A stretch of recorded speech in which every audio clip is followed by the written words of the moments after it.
part 4 of The Complete Pyramids by Mark Lenner. This is chapter 2 again, Basins and Pyramids. Research on the flood basins and the geography of the Memphite region is now clearing up some old misconception. The average depth of the Nile flood waters was not sufficient to float huge limestone casing blocks or granite beams to the foot of the pyramid plateau. Oh, this is an old theory on how the pyramids were built. To the foot of the pyramid plateau. Yet there is no evidence that the Old Kingdom Egyptians cut perennially flooded canals. The average depth of the Nile floodwaters was not sufficient to float huge limestone casing blocks or granite beams to the foot of the pyramid plateau. Yet there is no evidence that the Old Kingdom Egyptians cut perennially flooded canals transversely across the floodplain. That's weird. I don't think that needs yet, but whatever. In the northern pyramid zone from Dashur to Giza, and particularly in the area of Memphis, the Nile flowed closer to the west bank during the early periods of Egypt's history at intervals along the edge of the desert, where were lakes that held water after the flood receded.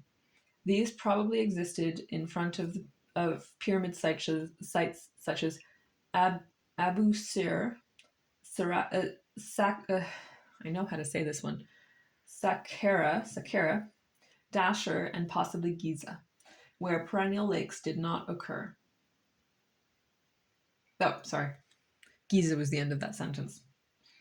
Where perennial lakes did not occur, the pyramid builders could have created them by widening and deepening the natural flood basins that would then have served as the harbors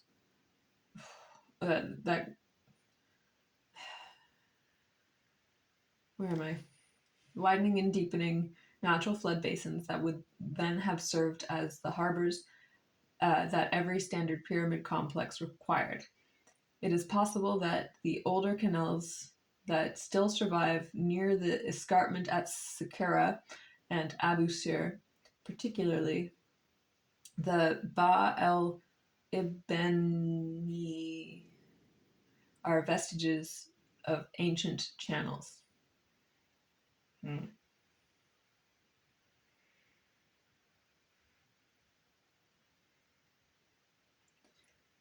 Was not sufficient to float limestone. Anyways, there is a high place on the Mokattam Hills, southeast of Cairo, where one can look across the valley and see silhouetted in the desert haze the pyramids of Giza, Absura, and Saqqara, and Dashur. In the valley below, the Nile no longer floods the basins. There is a high place on the Mokattam Hills, southeast of Cairo, where one can look across the valleys and see silhouetted in the desert haze the pyramids of Giza, Absura, Saqqara, and Dashur. In the valleys below, the Nile no longer floods the basins. The nome centers and royal communities, with their bakeries, granaries, breweries, and multitudinous workshops, have been replaced by the sprawl of Africa's largest city. The pyramids no longer connect with living Egypt. And so we have lost sight of their original role in ancient Egyptian lives. But from the Mokattam Hills, there is still the sense of the pyramid field as one vast Memphite necropolis.